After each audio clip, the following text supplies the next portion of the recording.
గురుహస్త స్పర్శ మహిమ అద్భుతమైనది. ప్రళయాగ్నిచే కూడా కాలినటువంటి వాసనామయమైన సూక్ష్మ శరీరమును గురు చేతి స్పర్శ తగులగానే భస్మమైపోవును. అనేక జన్మార్జిత పాప సంశయము పటాపంచలైపోవును అని హేమడ్ పంత్ గారు అంటారు. గురువు తన తపస్సు ద్వారా, సాధన ద్వారా అపారమైన దైవిక శక్తిని అంటే కాస్మిక్ ఎనర్జీని పొంది ఉంటారు. గురువు తన చేతిని శిష్యుని తలపై లేదా శరీరంపై ఉంచినప్పుడు ఆ శక్తి శిష్యునిలోనికి ప్రవేశిస్తుంది. మనిషి అనేక జన్మల నుండి మోస్తున్న పాపాల కర్మలు, సంచిత కర్మలు అతని ఆధ్యాత్మిక ఎదుగుదలకు అడ్డుగా ఉంటాయి. సమర్థుడైన సద్గురువు హస్తస్పర్శ అగ్ని లాంటిది. అది శిష్యునిలో ఉన్న ప్రతికూల కర్మలను దహించి వేస్తుంది.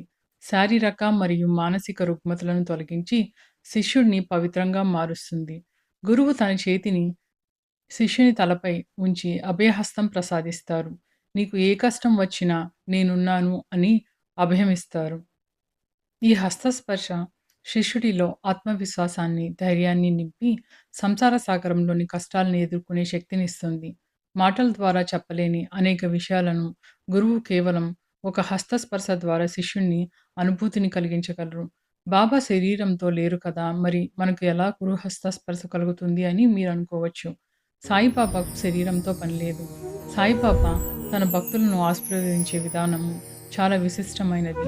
ఆయన విగ్రహాల ద్వారా, ఆయన ప్రతిమల ద్వారా, కళల నుండి మరియు ఆయన సర్వాంతర్యామి కనుక ఈ చరాచర సృష్టి నుండి ఏ రూపం నుండి అయినా ఆయన శక్తి ప్రసరణ చేస్తారు.